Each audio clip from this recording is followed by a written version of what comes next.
యేసుక్రీస్తు పరిశుద్ధ నామమున మీ అందరికీ నా వందనాలు తెలియజేస్తున్నాను. Who knows the Bible channel ద్వారా మీ యొక్క బైబిల్ నాలెడ్జ్‌ని పెంచుకోవటానికి ఈ ఛానల్ అనేది మీకు ఎంతగానో ఉపయోగపడిద్దని నేనైతే తెలియజేస్తున్నాను.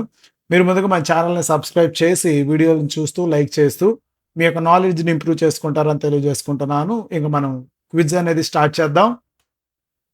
And here is our first question is యూదా ఇస్కరియోతు స్థానంలో ఎన్నుకోబడిన అపొస్తలుని పేరేమిటి? సో యూదా ఇస్కరియోతు స్థానంలో ఎన్నుకోబడ్డ అపొస్తలుల పేరు అడుగుతున్నారు. Option A బర్సబా, Mattayi, Stephen and Philip. So 4 ఆప్షన్స్‌లో which one is correct answer అన్నది మీరైతే కింద కామెంట్ బాక్స్‌లో కామెంట్ చేయండి.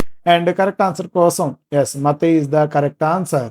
అండ్ సెకండ్ క్వెషన్ శిష్యులు అన్య భాషలతో ఎప్పుడు మాట్లాడారు? సో యేసుక్రీస్తు శిష్యులు అన్య భాషలతో మాట్లాడటం జరిగింది. అది ఎప్పుడు?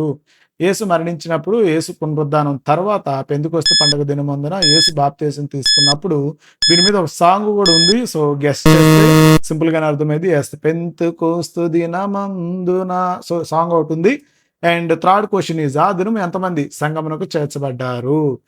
ఆ దినమున ఎంతమంది సంగమునకు చేర్చబడ్డారు? 12 మంది, 120 మంది, 500 మంది, 3000 మంది. సో కరెక్ట్ ఆన్సర్ చెప్పాలి. సో పెంతెకొస్తు దినమందున సో ఎంతమంది సంఘంలో చేర్చబడ్డారు అన్నది క్వెషన్‌గా మీరు కన్వర్ట్ చేసుకోండి. అండ్ కరెక్ట్ ఆన్సర్ ఇస్ 3000 మంది ఆ రోజు కన్వర్ట్ అయ్యారు. సో సంఘంలో చేర్చబడ్డారు.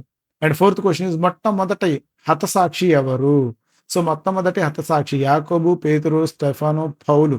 సో ఈ 4 ఆప్షన్స్‌లో which one is correct answer అన్నది మీరు కింద కామెంట్ బాక్స్‌లో మెన్షన్ చేయండి. అండ్ చూస్తున్న వాళ్ళు కాస్త లైక్ చేయండి వీడియోని.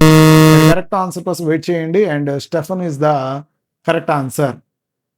అండ్ ఫిఫ్త్ క్వెషన్ ఈజ్ మొప్పే పట్టణమందు కుట్టు పని చేస్తున్న ఒక స్త్రీ 2 పేర్లు తెలుపుము. ఒక స్త్రీకి 2 పేర్లు ఉన్నాయి. మొప్పే పట్టణమందు ఆమె కుట్టు పని చేసుకుంటుండేది. Maria, Rhoda, Priscilla, Lydia, Tabitha, Dorcas and Sapphira, Damaris. So correct answer అనేది చాలా మందికి తెలిసి ఉండిద్ది. తబితా అండ్ డోర్కా ఈమెకు 2 పేర్లుగా ఉన్నాయి. అండ్ చాలా చోట్ల 2 రకాలుగా పిలుస్తారు. అండ్ యేసుక్రీస్తు నిన్ను స్వస్థపరచుచున్నాడు, నీవు లేచి నీ పరుపుని నీవే పరుచుకొనుము అని పేతురు ఎవరితో చెప్పాడు? సో యేసుక్రీస్తు నిన్ను స్వస్థపరచుచున్నాడు, ఆయన నామములో నీకు స్వస్థత కలుగుతుందని పేతురు ఎవరితో చెప్పాడు? తబితా, డోర్కా, ఐనయ, కొర్నేలి. అండ్ ఐనయ is the correct answer. So ఐనయ పేతురుతో చెప్పాడు.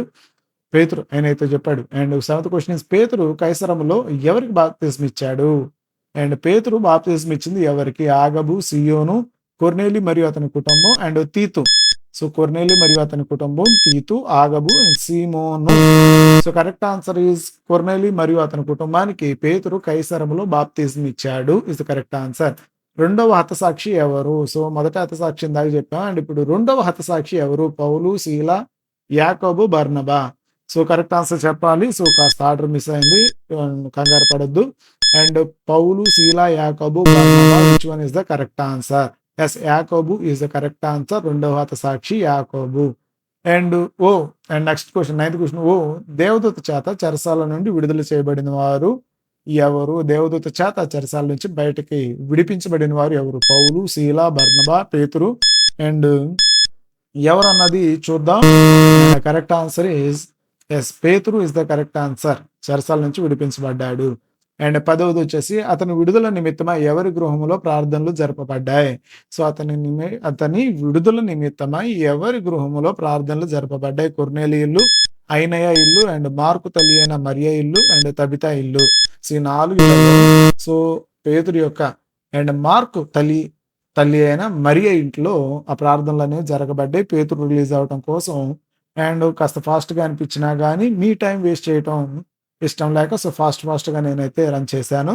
సో మీకు ఎలా అనిపించింది ఏందన్నది అండ్ మీకు ఏ పరమైన టాపిక్స్ మీద స్పెషల్‌గా క్వెషన్స్ కావాలన్నది కూడా మెన్షన్ చేస్తే నేను ఆ టాపిక్ మీద స్పెషల్‌గా క్వెషన్స్ డిజైన్ చేసుకొని నేనైతే వీడియో చేస్తాను.